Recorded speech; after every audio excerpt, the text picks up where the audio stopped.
अस्सलाम वालेकुम बिस्मिल्लाहिर्रहमानिर्रहीम। How are you students? I hope you are fine. आज का हमारा लेक्चर अगेन चैप्टर नंबर 4 है।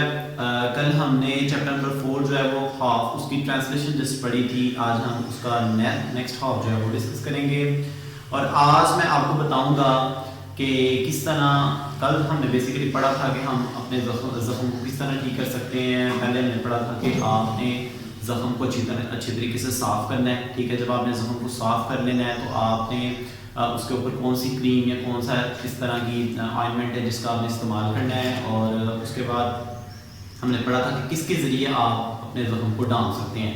तो आगे फिर मैंने स्टॉप कर दिया था, उससे नेक्स्ट ही आज स्टार्ट करेंगे। मुश्किल जो वर्ड्स मीनिंग है वो मैंने यहाँ पे बोर्ड पे मेंशन किए हुए हैं और साथ साथ में मैं आपको क्लियर करता जाऊँगा और इंशाल्लाह आपको उम्मीद करता हूँ कि समझ आएगी आज के चैप्टर की। और आज का चैप्टर बहुत इंटरेस्टिंग होने वाला है क्योंकि समझाने के साथ साथ मैं आपको जो इक्विपमेंट्स हैं, ठीक है, जो सामान है वो मैं आपको साथ साथ दिखाऊंगा।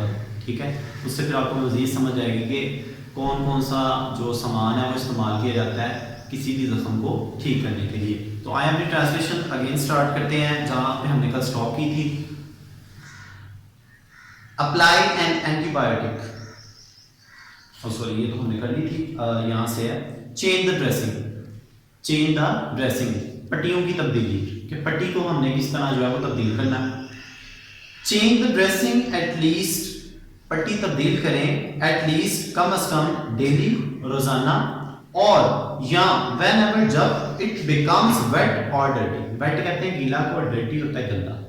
पट्टी को अमूमन तब्दील करें जब ये गीली या गंदी हो जाए। इफ यू आर एलर्जिक, अगर आपको एलर्जी है, to the adhesive used in most bandages, adhesive कहते हैं लेसदार पट्टियां होती हैं कुछ। तो अगर आपको किसी लेसदार पट्टी से एलर्जी है जो कि ज्यादा पट्टियों के अंदर इस्तेमाल की जाती है, switch to adhesive free dressing, तो ऐसी पट्टी का इस्तेमाल करें जिसके अंदर लेस ना हो। और स्टेरलाइज गेज, जालीदार साफ पट्टी, जालीदार जरासीमों से पाक पट्टी, held in place with paper tape, ठीक है, जो कि पेपर टेप या जिसे आप वो कह सकते हैं, आपने अक्सर देखा होगा कि जब आप डॉक्टर के पास जाते हैं तो पहले तो वो आपके वाउंड को साफ करते हैं अच्छे तरीके से, फिर उसके ऊपर वो पायोडीन जिसे कह सकते हैं, ठीक है, वो लगाते हैं या कोई मलहम वगैरह लगाते हैं। तो उसके बाद वो ऊपर जाली वाली पट्टी होती है, ठीक है, वो मेरे पास आज मौजूद है, मैं आपको थोड़ी देर तक दिखाता हूँ। तो वो जाली वाली पट्टी लगाते हैं ऊपर, ठीक है, उसको फिर कवर करने के लिए वो जाली वाली पट्टी उसी जगह पर फिक्स रहे, उसको कवर करने के लिए जो टेप है वो लगाई जाती है, उसको कहते हैं, उस टेप को ही कहते हैं स्टेरलाइज गेज, ठीक है। तो उसके जरिए फिर उस पट्टी को जो है वो फिक्स किया जाता है। Held in place with paper tape, या आप कागजी पट्टी जो है वो भी इस्तेमाल कर सकते हैं। गेज रोल और लूजली अप्लाइड इलास्टिक बैंडेज, ठीक है, और इसको बांधने के लिए लचकीली पट्टी का इस्तेमाल किया जाता है, ठीक है। आपको पता होगा कि जब वो ऊपर फिक्स कर देते हैं तो फिर उसको कवर करने के लिए वो प्रॉपर एक अगर आपको हाथ पे कट वगैरह लग जाए तो पूरा आपका ये नहीं कि ये हिस्सा ही आपका सिर्फ कवर होगा, वो आपके इर्द गिर्द के बाउंड के इर्द गिर्द के एरिया को भी कवर कर देते हैं। तो उसको कवर करने के लिए लचकीली पट्टी का इस्तेमाल किया जाता है। These supplies generally are available at pharmacies. Pharmacies कहते हैं दवाखाने।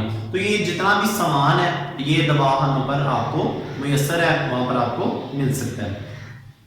Watch for the sign of infection, ठीक है, इन्फेक्शन के साइन को देखने के लिए, ये देखने के लिए कि आपको आपने जिस जगह पर कोई ऑइंटमेंट क्रीम इस्तेमाल की है उस जगह पर कोई इन्फेक्शन वगैरह तो नहीं हुआ।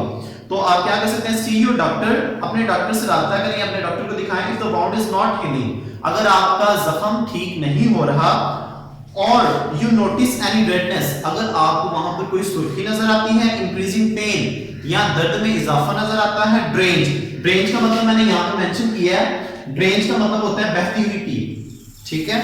इसके बाद वार्म, वार्म का मतलब होता है हिद्दत, वो भी मैंने यहां पे लिखा हुआ। स्वेलिंग का मतलब होता है सूजन। तो अगर आपकी जख्म वाली जगह पर कहीं भी सूजन, हिद्दत या बहती हुई पीप नजर आती है तो फौरन अपने डॉक्टर से राब्ता करें। बैंड-एड्स और स्टिकी प्लास्टर, अब हमारा जो नेक्स्ट है वो है बैंड-एड्स, ठीक है। बैंड-एड का क्या इस्तेमाल है? बैंडेड जी कहते हैं बेसिकली जो प्लास्टर जिसे आप कहते हैं, ठीक है, इसके अंदर सनी प्लस भी आ सकता है और प्लास्टर भी आ सकता है, जो मामूली अगर किसी को कोई दाने वगैरह निकल जाए तो उसके ऊपर लगाया जाता है ताकि वो खारिज वगैरह हो जाए। बैंडेड्स और sticky plasters are good for dressing small wounds. Band-Aid जो है ये तैयारशुदा पट्टियां होती हैं और स्टिकी प्लास्टर्स ये प्लास्टर होते हैं, are good for dressing small wound, ठीक है, ये छोटे जख्मों की पट्टी करने के लिए इस्तेमाल किए जाते हैं, ठीक है। They come in all shapes and sizes for fingers. अब ये तमाम शेप के अंदर, तमाम शक्लों के अंदर, तमाम नाप के अंदर ये मौजूद है, ठीक है। अगर आपने हाथ पे करना है तो ये हाथ के नाप के साइज से आपके पास आपको मिल जाएगा, और अगर किसी और जगह पर बॉडी के किसी और पार्ट पे अगर चोट लगी है तो उसके साइज में भी आपको अवेलेबल है। They come in all shapes and size for finger, legs and anywhere, ठीक है। ये आपको हर शेप में और हर नाप में मिलेगा, चाहे वो उंगलियों के लिए हो, टांगों के लिए हो, एंड एनीवेयर या किसी जगह के लिए भी हो। Else you might get little cuts, या आपको कोई छोटे मोटे जख्म भी हो तो वहां पे भी आप इसका इस्तेमाल कर सकते हैं। Make sure the band-aid is big enough to cover the wound, लेकिन ये बात यकीनी होनी चाहिए कि जो आप बैंडेड इस्तेमाल कर रहे हैं वो वाउंड का तमाम हिस्सा कवर कर ले, ठीक है। ये ना हो कि वाउंड जो आधा है वो बिल्कुल रह जाए और आधा हिस्सा कवर हो। जरूरी है कि जो आप इस्तेमाल कर रहे हैं चीज, कोई भी आप बैंडेड या प्लास्टर इस्तेमाल कर रहे हैं तो प्रॉपर उससे वाउंड की मुकम्मल कवरिंग होनी चाहिए।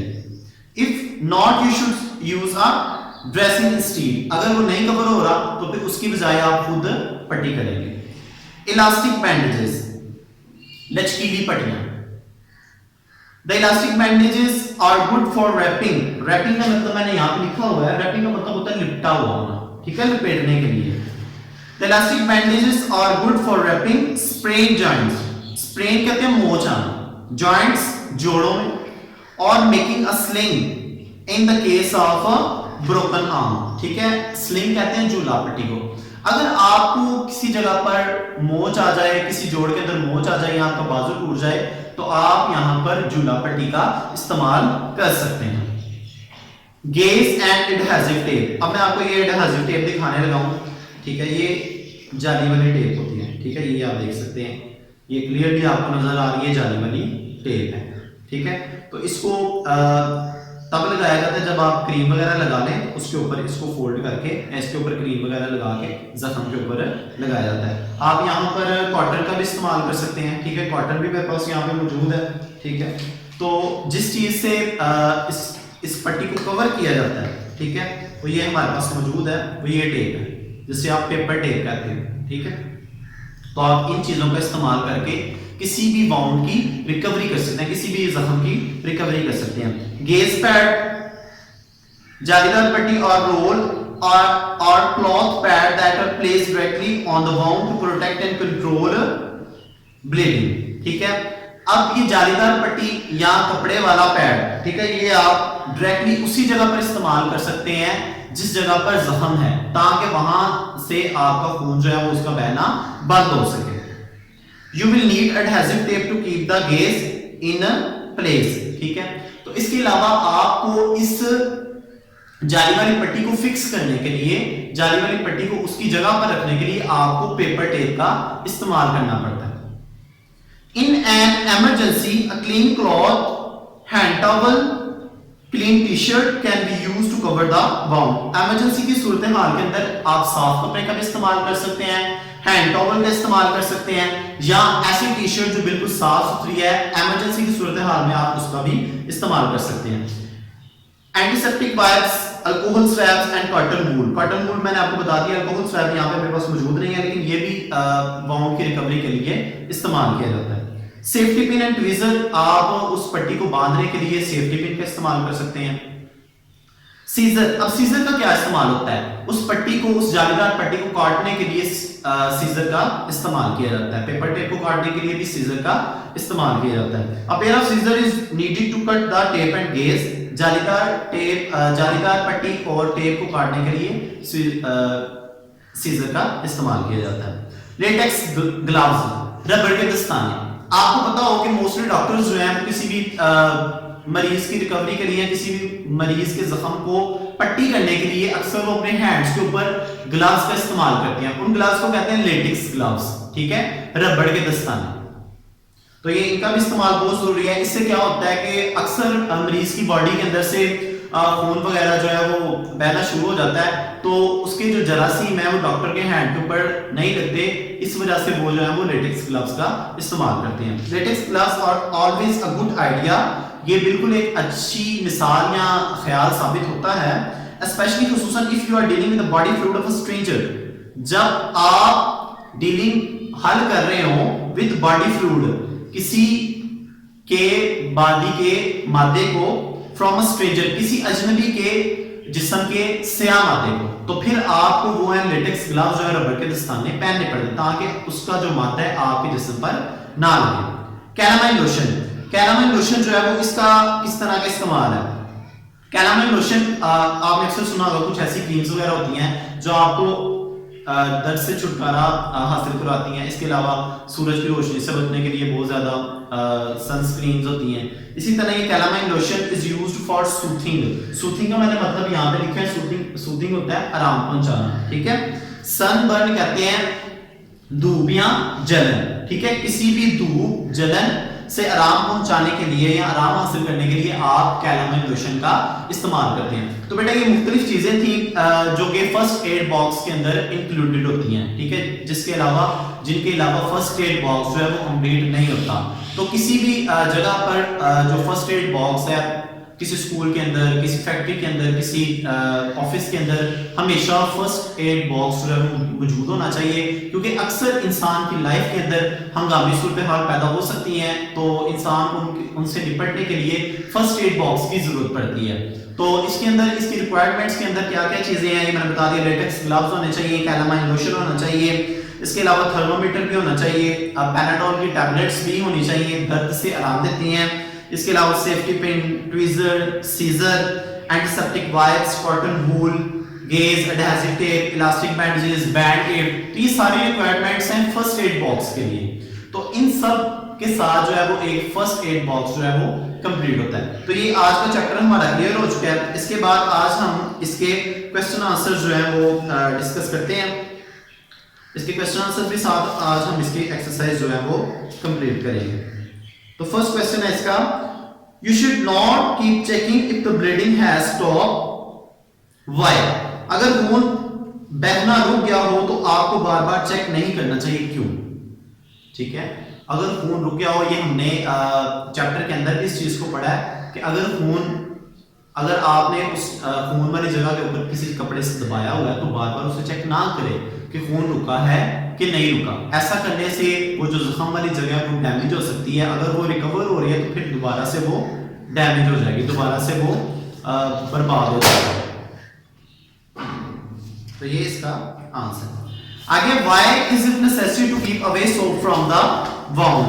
साबुन को जख्म से दूर रखना क्यों जरूरी है? It is necessary to keep away soap from the wound because it can cause irritation in the wound.